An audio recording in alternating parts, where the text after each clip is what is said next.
Welcome to another episode of Invigorate Your Business with George Stroumboulis. This episode comes from the nation's capital, Washington, D.C.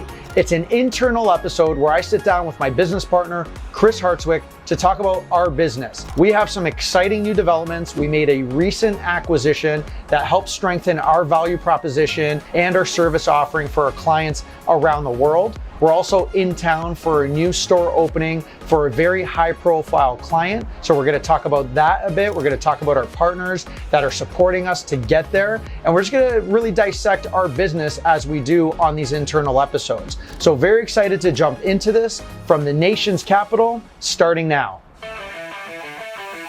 My name is George Stroumboulis, and I'm extremely passionate about traveling the world, meeting new people, and learning about new businesses. Join me as I sit down with other entrepreneurs to learn about their journeys. This episode of Invigorate Your Business starts now. Okay, so let's jump into this. We are in beautiful city of Washington, D.C. Yeah, nice fall morning, sunny skies. Sunny skies, man. We got in yesterday, had a pretty amazing experience. Yeah. With a new client, existing client, new location. And on a future episode, we're going to sit down with our client and the end user, and we're going to talk specifically about this location. Right. So we can't give too much details, but really quick, that's why we're here. We haven't sat down together and done an episode, kind of a recap of our business in several months. Why? Been through a lot. We've been through a lot, right? And part of this episode, we just want to talk high level. You know, we've been busy going through our first and only acquisition, right? So we bought a company, strategic move on our end to expand our service offerings, product offerings internationally with what we're able to do here in the country, outside of the country. So that's just been an incredible learning curve. We've been on the acquisition side from, you know, being acquired by a larger company and what that looks like, but being the ones actually finding the right company, going through that, why we did it, the finances, it's consumed our life, right? And we're starting to get some breathing room and we'll get into all that, but it's been exciting. But let's talk quickly about last night. We fly into Washington, D.C., nation's capital. Beautiful. It's just a beautiful city. You always forget when you come here. You always hear about the crime and the violence and all this stuff. Any capital around the world will always attract that, right? But physically, it's just cool structures here. So many nice restaurants too. They're just opening up left and right. Yep. It seems like things are back on track. But last night we went to the new F1 location, right? Formula One. They have their largest location they've ever built to date here in DC, and we were part of the friends and family, you know, with our partners Kilani and then with Rick, and being able to go there and see our light fixtures that we did. But this is just one of those new accounts that we started working with, and now we're full on expansion mode across the country. So just talk about the location, you know, just from our standpoint. Yeah, I mean, it's great. It's in the new, you know, Union Market district, up and coming, old warehouse district that's kind of turning around, getting gentrified. You know, you can get into that aspect of it. But overall, like, DC's just booming. It seems to be expanding everywhere. And like you said, I think friends and family night it's always just an awesome night to go to, regardless of the client, because that's when you really get to see sort of the vibe it's putting out, right? You get to see people interacting. You get to see just how the customer even sees it portraying. You get to see some of their sort of issues come up and how they deal with it in real time. And it's just a really cool experience and an awesome client and an awesome concept too. Yeah, absolutely. Yeah, and our partner specifically, usually we're brought in after the fact, right? When things are being built. This one, Kilani, just very methodical in how we were integrated. Can you please go and check out their location in London, right? Get an idea for what they're trying to do, right? We started there even before we were on the specs and really understanding the product, the concept of what they're trying to do, you know, getting involved in their location in Boston, coming here to DC, and then just seeing their expansion. But it was so cool to be able to see the reaction of everyone involved. Right. Electricians, ownership, you know, the staff, the servers, the distribution partners, and just seeing everyone interact. And then the main focal point was the discussion. Aside from the simulators where you're actually sitting in and experiencing that, which is pretty cool. Right. the lighting being the second aspect and the features and everything. I loved it. And then I love the fact that they even wanted us to be there, part of this experience. Absolutely. So really cool. And then anytime we're together, which is not often enough, we try to get together, flip on some cameras and just talk about our business, right? Yeah. Like we've been at this a decade. We've been going up. We've been going down. We've been just roller coaster ride. And I think it's been incredible to be able to document it along the way. The feedback's been incredible just from, oh yeah, we're experiencing that, or what about this, or what if you tried this?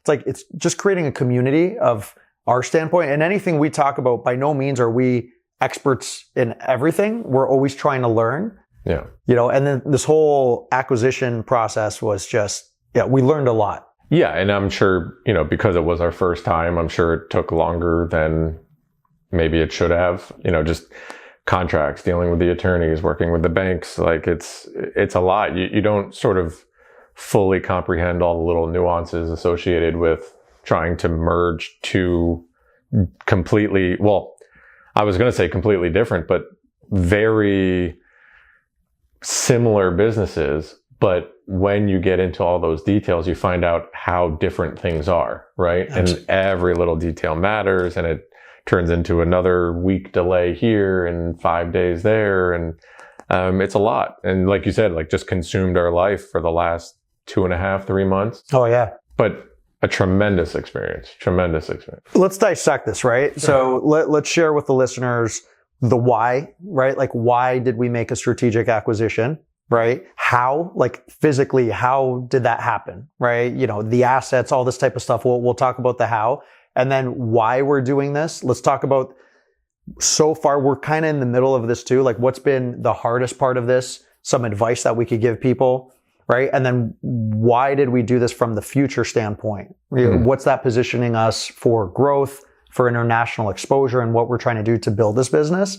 But if we go back to the why, we're always reevaluating our business, right? Yeah. Hey, what's working, what's not? And it's not just based on sales volume. It's just even from workflow, even from, positions, not personnel specifically, but positions on, hey, we have a team dedicated to this, but we don't really need this because the client's not valuing that. They just need this. So let's reallocate our resources. So we went through a whole evaluation on just roles, responsibilities, our whole flow of the business. And then where we said, hey, instead of building this from scratch, it's probably easier to just find the right partner that's also experiencing growth, right? In a growth mode. And that's where we found an incredible company with tremendous assets, right? Experience in the space and doing what we need to do on a much smaller scale. But by working with them on a client basis, we were able to start working with them for projects that we're doing outside of the United States. Right. And really work out those kinks on, okay, we like what they're doing here. We need to do this better. And just having that collaboration with this company, even before we thought about acquisition. Right. Well, and I think, we've talked about this in the past, probably on multiple podcasts, but in general, you have to be able to take that sort of step back and frequently take that step back as a business owner and say what's working, what's not. Yeah. Right. And you have to be willing to pivot or adjust or whatever that may be to the market demands or client demand, whatever's dictating that. You have to sort of holistically look at everything and say, all right, based on this, are we good? Should we add? Should we remove? Should we change? So, you have to be able to do that and ideally do that frequently, right? Absolutely. And I think, like you said, during this process, it was okay. A few years ago, it was, hey, we can develop a side partnership, right? We can develop this partnership based on where our international business is going.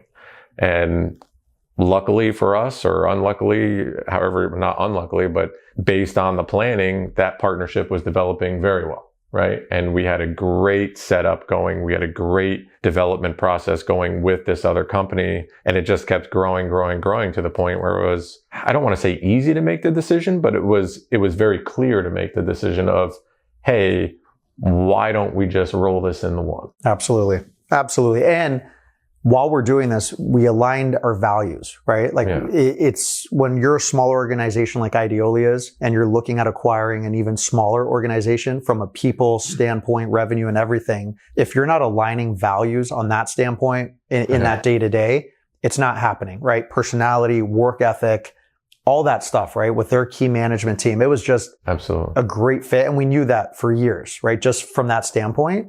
And what we embody, they embody, and just being able to bring that together was the right fit. We have to be very vague in this. And I know it's probably annoying for the listener. Like, what did you buy? What's the company name? What did you buy it for? I get it, because I'd be asking those questions too. We can't answer that, right? Privately held company that we are. But when we were looking at it, this is the first time that we sat down and said, okay, what does this cost? What's the value, right? We came up with a number, and obviously that back and forth, which was a very fair negotiation, right? Yeah. By no means was it grueling or unreasonable. It's just based on the numbers, what we could do with that.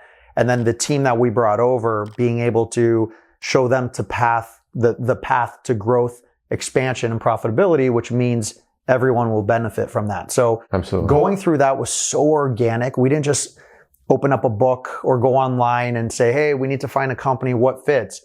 It just kind of fell on our lap, which makes it easier. And we realized right away, wow, with the right funding, we can continually do this and just add service offerings for our clients.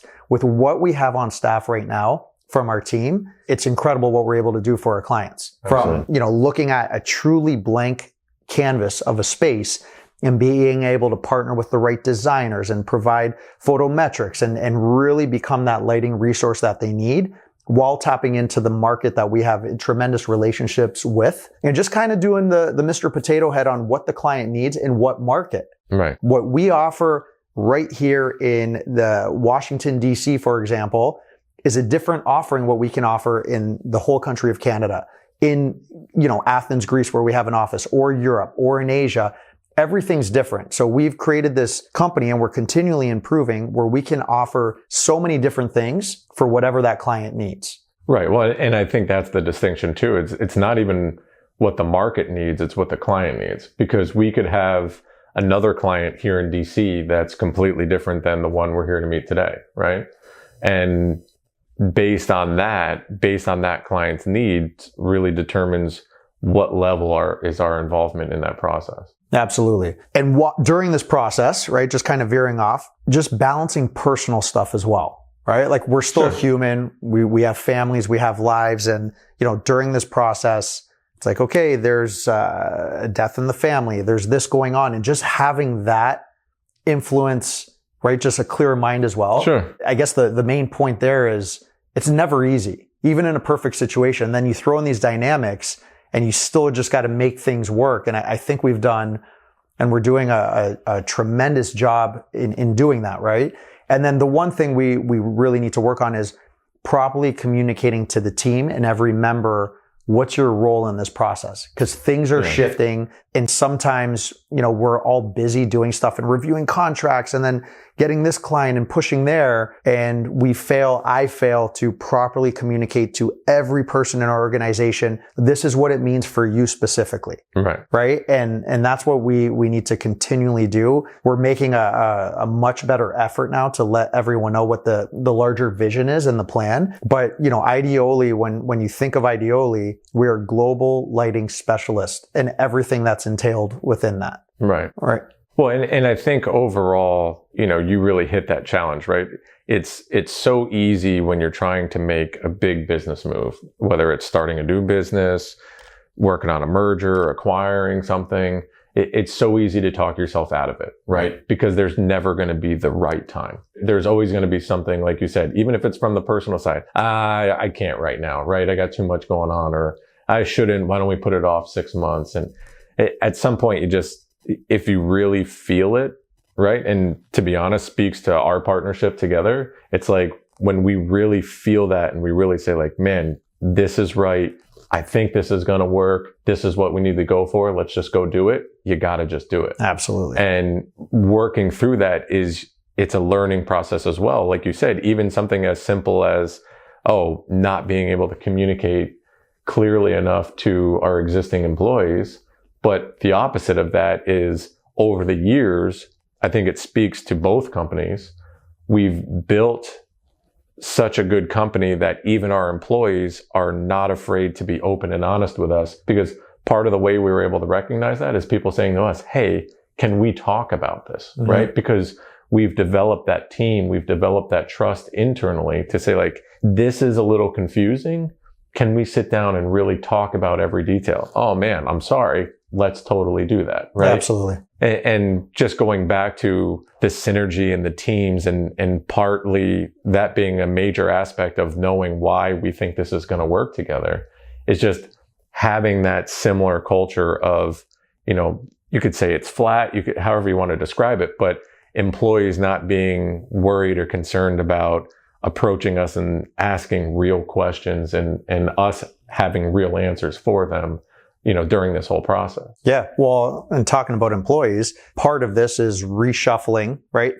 So our goal is, number one thing is, we're family men. We have to provide for our families, right? People listening, you have to provide for your families. Sure. Right? So when we look at this, a lot of it was, Chris, get the emotion out of it. George, get the emotion out of it. What makes the sense from a business standpoint before we dive in and say, okay, emotionally, we have to do this, we have to do that. We made some very hard decisions during this process. We had to part ways with some really good human beings that worked for us, but just didn't fit in this model where we're at. And when you're talking about a very specific skill set, and you can't just shift and kind of recycle or put it in another function, right, we had to make very tough decisions. That was the hardest part out of all this. The contracts and negotiation, the raising, the financing and the stresses of the right rates that we're locking it in to be able to do this. That was the easiest part compared to like the human aspect part. Yeah. And I'd like to think that we've never worked with someone in our organization that was just, a jerk. Mean, right? Like everyone we work with more or less just aligns on a personality, and not so much personality, just on okay, we're good people here. We're trying to do good things. Let's just be transparent. So that personally for me, and I know for you, was like just the hardest part. Yeah.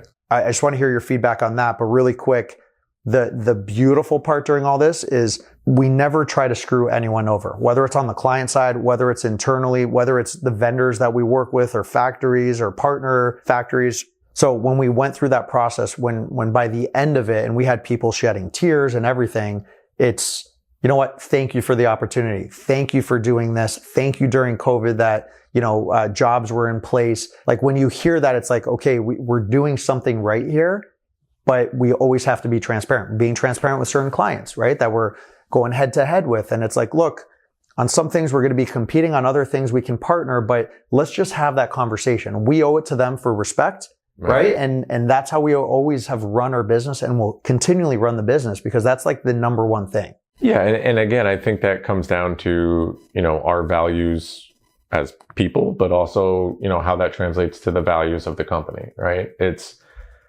We need to approach it as the same way we're approaching our life. And ultimately on our side, it's always been, whoever we hire, they end up becoming family, right?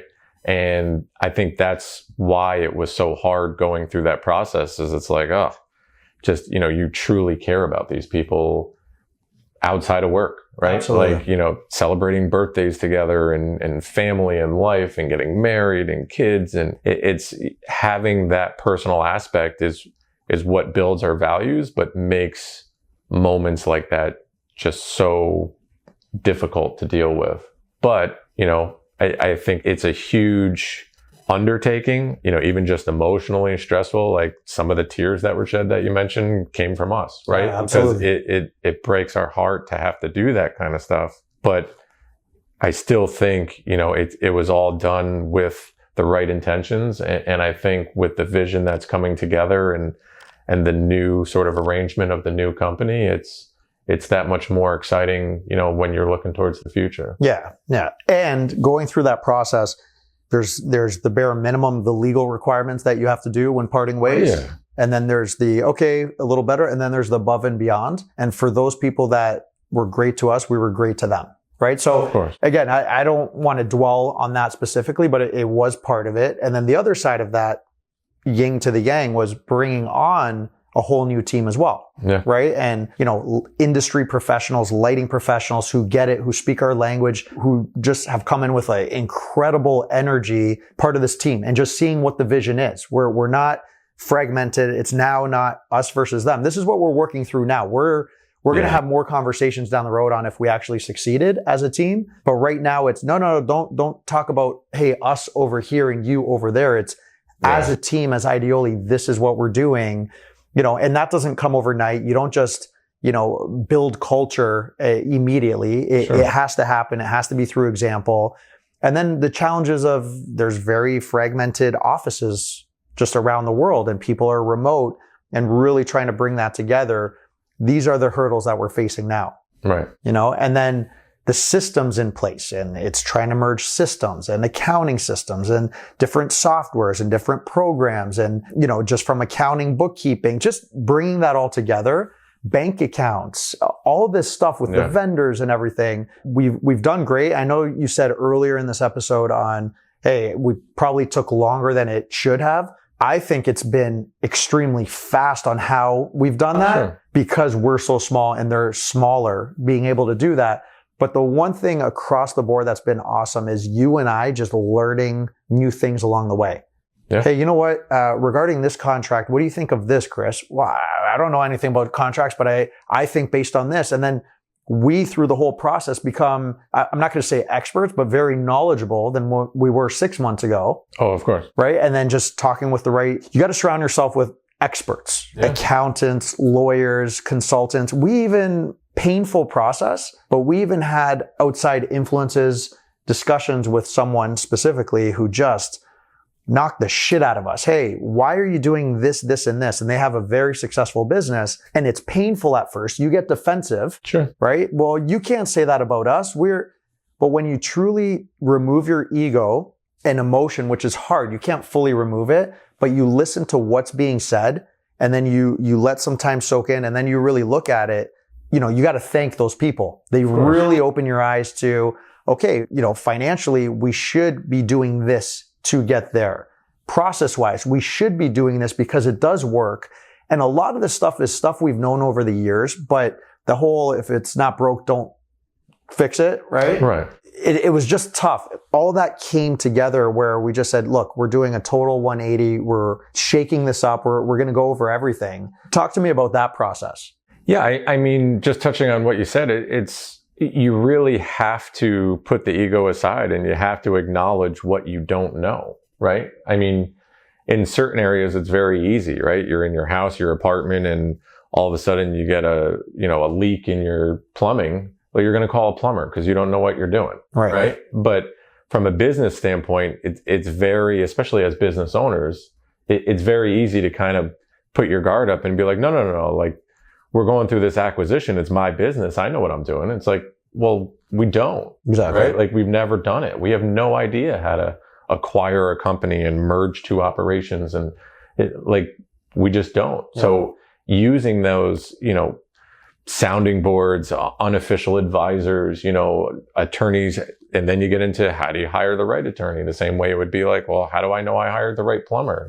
Absolutely. To a certain extent, it is that learning process. It's almost like you're interviewing everyone you meet. It's a new interview. Like, is this the right guy? Is this the right person? Do they fully understand what we're trying to do here? And then you get to the point where you have to trust them. Yeah. Right? You made your decision. We just got to move forward with it. This recommendation is this way. Maybe say my piece. Let me get the feedback on that. Okay. You counteracted my arguments. Let's do what you say. You really have to voice your opinion. I'm not saying just roll over and let everybody else dictate, but you got to have that discussion. You got to have that communication with everybody involved. And then you have to ultimately make the decision of which way you're going to go. And then this is what we're going to do. Let's go for it and try it out. Yeah. So it's been a tremendous process and just a wild process that, at times is just mentally exhausting, right? You're questioning yourself all the time. You're trying not to question yourself all the time. it's a lot. Yeah. I've tapped into like some senior people outside of our industry, just from how do you approach this? What about this? And at the end of the day, it's just widgets. Yeah. Whether it's lighting, whatever it is, it's widgets. So it's always good to get that feedback. And when you're questioning yourself, like, you need to be able to go somewhere. You and I, we're lucky. This isn't a one-person show where we can tap into each other and be like, yeah, dude, I don't know. Let me think about it, and vice versa. So the process has been, it's just been so eye-opening that you also get hungry and say, okay, this was great. This is what I would do to improve on the next one. Right. What else? Because right now you say, okay, you could either build strategically or you acquire strategically when it makes sense. It's great. What other services and offerings can we bring our partners? And you start looking at that. Just talking about lawyers right now, I'm in my early 40s, and I've always, anytime I hear lawyer, I'm like, Jesus, they're just going to run up the bill, all this stuff, and what value are you going to get? Going through this process and seeing how incredible the legal team has been during this process and knowledgeable, aside from the bills, obviously it's not cheap to go through this process. Sure. I have a newfound respect for the right type of attorney that guides you and really has your best interest. For me, it's just been an incredible experience seeing that. Yeah. And again, I think that just goes back to, during this whole process, the accountants and the attorneys that we have that have been guiding us, this is the, fourth accounting team we've worked with just in the history of the company. Yeah. And the third group of attorneys we've worked with. And part of that is doing that interview process, and not really an interview process, but just having that experience to be like, okay, you don't really see our vision, making the change when is needed, finding somebody else, interviewing those guys, discussing with them, and finding that right partnership. Because even though they are, paid consultants, you still need to have the same vision, right? You still need to understand each other. It's still a partnership that you guys got to work together. And I agree with you 100%. The team that we have on both the accounting side and the attorneys, it's been amazing. Yeah. They've essentially made it as easy as it could be because of that trust that we've built with them over the last few years. And I think we were very lucky to have develop this partnership with them. Yeah. And the filtering, right? We've gone through an incredible filtering process. We knew what to ask. Now we know more what to ask, right? Just to filter that. But getting them to that point, hiring a fractional CFO, right? To really look at this process and what that looks like. Sales accounts. We're not just dealing in the United States and the tax law here, right? And just as a country here, we're dealing with several countries. Even though we are smaller in nature, it is a very complicated type of transaction business process. So it makes sense. Financially, here's the other thing. If you're wondering, how much did we pay for this? Put it this way. We're not sitting on tens of millions of dollars that we could just throw anywhere, right? So for us to be able to make a transaction like this, Chris and I have to evaluate, okay, what are we willing to further sacrifice? Because right now, as a business, we sacrifice our finances, family time. There's sacrifices to running any type of business, right? Even as an employee, right up to an owner, there's different levels of sacrifice. What is the trade-off? What are we willing to further sacrifice to make this? And what's the benefit of doing this? Otherwise, we could say, you know what? We make a modest, or we make a living. We're happy financially with what we do. Let's just stay the course. Or we could say, if we made this acquisition, we could bring more services to our clients. It can allow for higher revenue. And what does that look like? So being able to even get the funds to be able to make this type of purchase is a process that further solidifies our dedication to this company. This isn't, we're approaching a decade of doing this. Right. And now we're in a position for the next decade of strategic growth. But putting our names on the line, our assets on the line of what we have to get that, to do that. It's just good for our team to know, how much we're invested in this, to be able to do that, and our clients to know that as well. Right. Well, and you brought up a good point before of merger acquisition versus starting from scratch, right? And a lot of that is, in some ways you could argue, well, maybe it would be cheaper to start from scratch, right? From just a pure upfront cost. But then you're dealing with, okay, you got to get the momentum going. You're literally starting from scratch. You have new branding, you have new everything. So you're trying to essentially, or you are starting a brand new company from nothing while you're trying to run another company, right? So maybe that first hit of an upfront cost is fairly significant, right? Much more significant than just that old grassroots hustler mentality of, oh, let's just start it from scratch. But you got to evaluate that versus, you're getting, in our case, a 3.5, 4 year head start, right? Absolutely. It's already established. The branding's already there. The contact's already there. The client base is already there. The team is already there. It's a lot of upfront costs, but it's in a way less upfront work than just having that hustler mentality. But for somebody like you and myself, that's what we've known, right? Is let's just go get it done. Yeah. Even if we've never done it before, even if we don't understand it, we're just going to work our asses off to figure it out. Sometimes you really got to be able to take that step back and be like, no, we don't need to redo all that work when we have such a strong partnership that we can merge together. Absolutely. And on a future episode, we'll sit down with, John, who was heading up this company, right? And we'll sit down and have a conversation with him because I think he has great insight. For another day, we'll talk about that. But the other side is taking the right framework and putting it in markets that we're expanding and that entrepreneurial mindset. Hey, they're great locally here, right, in this market, but I think if we did this with the right stuff, we can support Canada. And, separate of that, we're expanding, right? Like even in Europe right now, we have new warehousing that we haven't talked about since our last episode together, right, that we've taken on significant warehouse space to stock a lot of product, right? We're taking up rows and rows in our warehouse of product that we're bringing in to support the expansion of a US brand we can't share. They have an aggressive dozens of locations every few months that they're opening across Europe, right? Spain and France and Germany, going into Russia, into Australia. And we were able to secure that working with a great partner locally and being able to be, that logistics arm for them in foreign markets, dealing with different cultures, different tariffs, different everything, but having that expertise where it's like, yeah, we've been doing this for over a decade. This is easy for us, right? So just a lot of exciting things happening in several different directions, but also sitting there and saying, hey, we're not just trying to be international. Let's filter this down. What are we really good at? Let's not chase things that are not part of our vision. Right. And that's what we've been cleaning up the last several months, which we're getting to a point now where we know who we are. We know what our identity is. We've struggled. Yeah, struggled is the right word. We've struggled the first 5 years of our business. We were a smaller company and we kind of went where our clients said, you have to be here.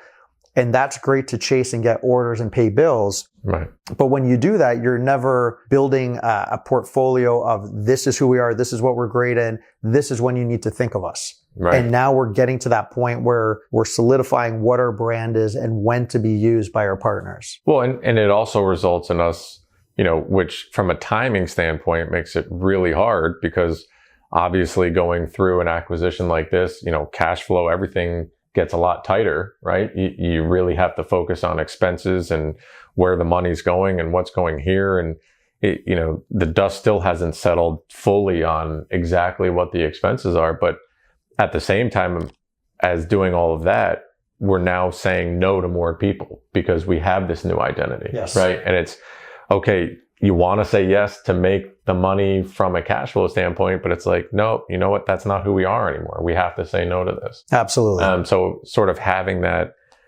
discipline to say no and walk away from business is difficult. It's really hard to swallow sometimes, but you have to, and going back to what you said before, being in it together, I think makes it easier because everything we can talk through, we can kind of, I'm freaking out one day and you can kind of talk me through it and you're freaking out the next day and I talk you. It's, bouncing that off each other and really saying like, no, don't forget the vision. Don't forget the vision and let's focus on that, as it's a really tremendous aspect of going through something like this. Yeah, going through it together and then we're in the same space and we eat the same meal, right? Like you and I are splitting a meal every day that we have to divide, right? It's not, I'm going home and I want to talk to a parent or significant other or a spouse to get ideas. It's great to do that because you get another perspective, but being able to do it with the same person that makes the same amount of money or doesn't make the same amount of money based on what we work together, that's like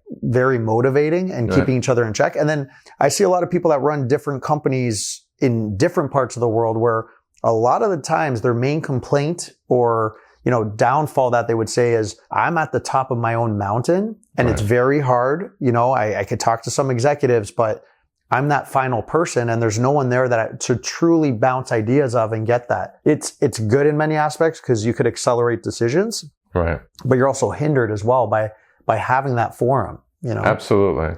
I think one thing I feel like the listeners are able to pick up on it from what we've been discussing, but one thing just to make explicitly clear is, there are obviously different types of acquisitions. Right? What we're doing is truly an acquisition and a full-on merger, right? It's not a purely financial investment standpoint of, let's just buy a company and leave it on the side operating as its own because it's making some money and then, we can just take some money out for pure personal gain or whatever that is, or try to flip it in the future. Right. It's this acquisition was something that we saw would better our side of the business. We also saw our side of the business would better their side of the business. Absolutely. And then not only that, talking with their leadership team, knowing that having both sides of the business now merged into one could be a huge, tremendous, brand new business, right?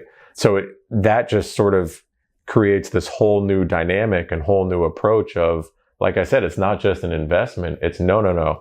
Let's really slam these two things together and, hopefully what we truly see as have an even better company come out at the top. Yes. So I think that's part of why it's so exciting for us as well is this is something that we really think is going to just sort of invent who we are and how we approach the market and will help us better serve our clients. So that way we can, increase our success exponentially. We've wasted so much time figuring out the best business model for what we're able to do. We know all along we are experts in all things lighting. Blanket statement. But over the years, we're like, okay, we're good at this. Is there a market? Well, we had success with this one client on this one order. Are we that type of company? Right. Well, no. Now we're being pulled here. We're being pulled here. And you quickly just go through the motions and there's no clear vision because we're just trying to pay bills and you'll do things to pay bills. And by doing that, from our experience, I think people lose respect or they don't have you in the forefront of this is the company that I need to go through. And when you do that, you just become the shift happens on more quotations than closing business. And quoting projects doesn't pay bills, right? So you start doing that, you're like, okay, why don't we just refocus and focus on the avenues where we know we have a better chance of closing business? And being able to kind of filter that this year has been so encouraging, right? And liberating, knowing that this is how we're going to market and we're going to partner with the right partners that have our back and genuinely are coming to us to partner on this project. Because for us, we are the most loyal partners you can have in a space like this. That's truth, right? Yeah. So you come to us, we're going to live and die together on this opportunity. You brought us in, we're going to support that. So being able to shift there has been just very encouraging. I guess the last segment is let's talk about some of the issues and the hurdles we've had during this process that we're still living through right now. And next time we talk about this, hopefully we're through all that. But the biggest thing is, like you mentioned earlier, we're not just a standalone business and this division and this brand. It's all under one umbrella, refreshed branding, right? Messaging and everything. But by going through that, we have the human aspect, the employees, right? Like what does that look like? Different packages, different comp packages, different commission plans. It's just a different animal, right? So trying to figure that out and have a fair reshuffle of that where people are encouraged, right, to continue. You have the logistics aspect of, there's locations here, right? Yeah. There's physical real estate of warehouses and offices and all this stuff. And then when you look at that just from a global map standpoint and the overlaps, and we have this lease expiring, we don't need that if we have this here. And just trying to sit there and negotiate those contracts, right? It's a lot. It's exciting though, knowing we could cut here, we can kind of recalibrate. So we have that aspect. We have the software aspect, which at Ideoli, we're very software heavy, and it helps us perform bigger than we actually are, just with the efficiencies, project management, the production side, all that stuff, and then just the accounting and banking is the last aspect on. It's not as easy as, all right, just change the bank account to this and then payments come there. And well, no, you have to, wind down this company and then bring this over. And then, this bank is not on this software.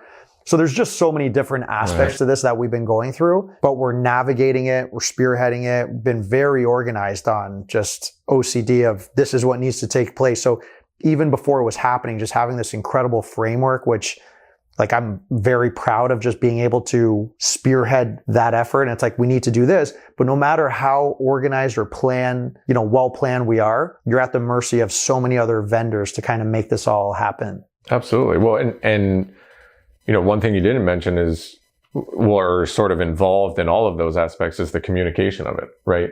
The internal communication, right. The communication with vendors, the communication with clients, the communication in every aspect of it, right? Even something as simple as I normally text this guy, but over here, we normally call that guy. And then over here, this is done through email, but over here, this is done through an online portal. And having that sort of learning curve, right? Because that's all it is. Anybody can send an email, anybody can this, but it's like, well, no, I'm used to contacting this client this way. It's like, okay, well, can we get them in this CRM system rather, so we can track that better, from both sides, right? Absolutely. Because sometimes the client dictates how they want to be contacted, and sometimes so it's trying to make sure all of that's happening without forgetting anybody, right? Without saying oh my God, I was supposed to follow up with this guy 2 weeks ago. And it's a huge challenge, in every step of the way. Yeah. And, email is email. It's great.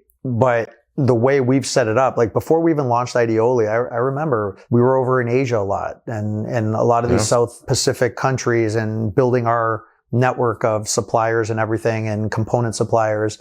And we were spending months setting up our back-end infrastructure on how's this going to work before we even hired our first employee on this function, which will be an employee needs to operate here in the system. And we spent hundreds and hundreds of hours of mapping this out using just an incredible tool that we use, ASANA. But the way we've set it up to be able to, internal communication, our operations, dealing with our partners, it's just been very positive in how we set it up, and it's evolved over the years.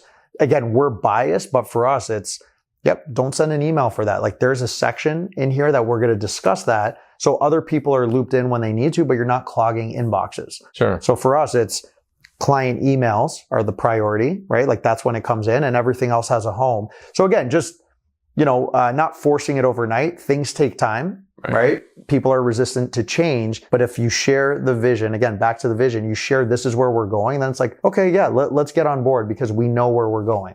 Right. But also having it be an open process, right? In the sense of, okay, we know we want to standardize it. We know we want to get it into this software or this process. But at the same time, we have to be able to shift that process to the new way of the new business, right? Because like you said, mapping that out over the years, well, as the business changes, we've had to remap it out, and we're going through that again, right? Absolutely. It's a great tool, but any tool is only as good as you know how to use it, right? So it's, in order to get it now applied to the new business, we now have to remap it out again. So you're trying to use something at the same time you're changing it. You know what I mean? It's everything has this sort of dance of back and forth. Right. And how do we adjust it while we're using it, while we're trying to not fall on our faces? Yep. Last part, let's just talk about the right types of partnerships, right? I think it's good, just advice standpoint. A lot of times you'll partner with a particular person or company because it just makes sense and you try to pay some bills.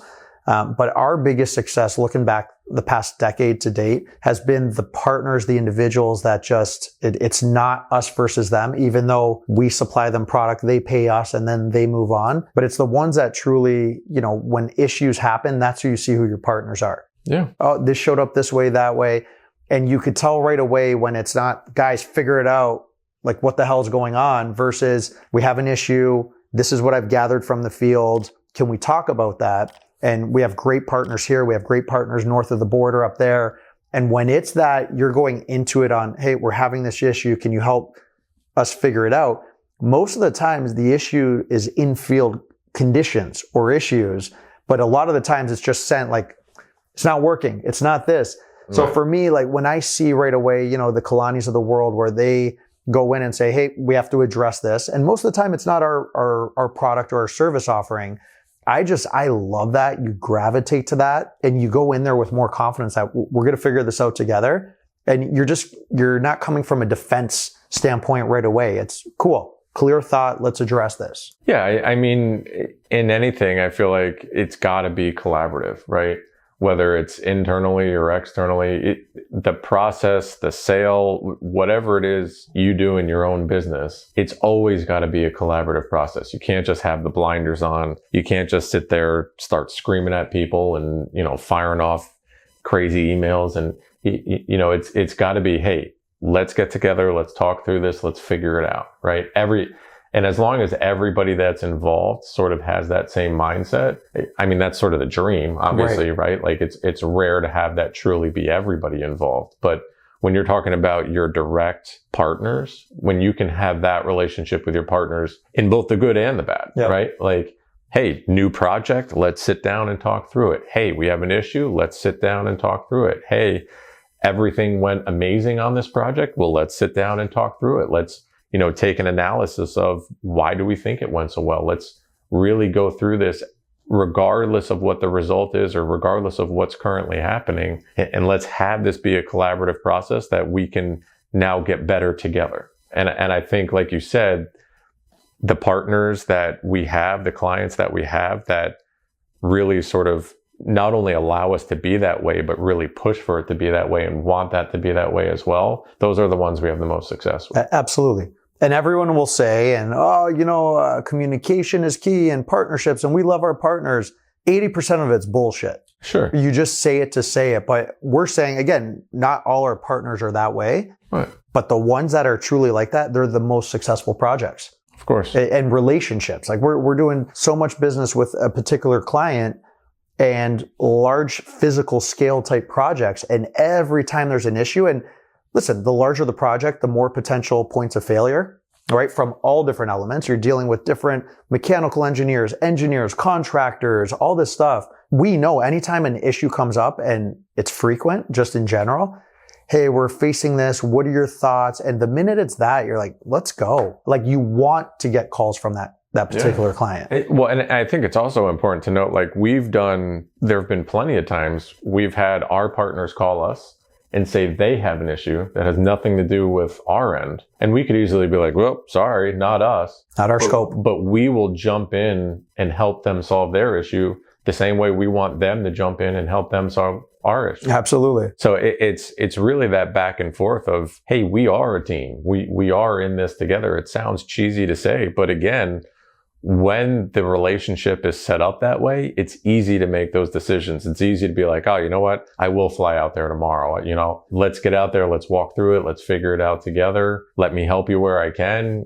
Please help me where you can. Absolutely. And let's just truly go through this together. Yeah. And you want to do that for your client. It's not even a drag. Like even talking in DC, there were site condition issues out of the control, and just our partner, the way she handled it was incredible on just quarterbacking all these different elements. But for us, knowing how she and her company treats us as a company, right. We'll be there tomorrow. Oh, there's another issue. We'll be there tomorrow. We'll be there again tomorrow and tomorrow. Just let us know. That's what they need at the end of the day. And that's what we need. So I'm encouraged to do more of that and less of the trying to be everything to everyone.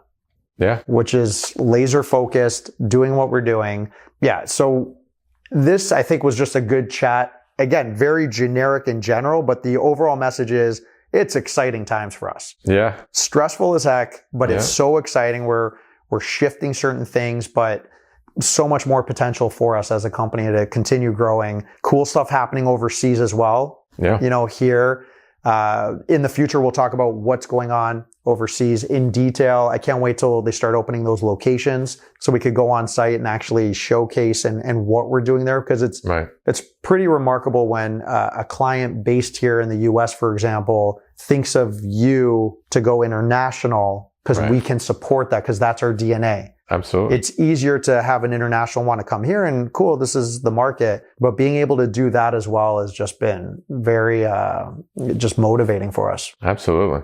Yeah. I think that's it. Anything else to add, my friend? Beautiful. We've got flights and delays to deal with. We do.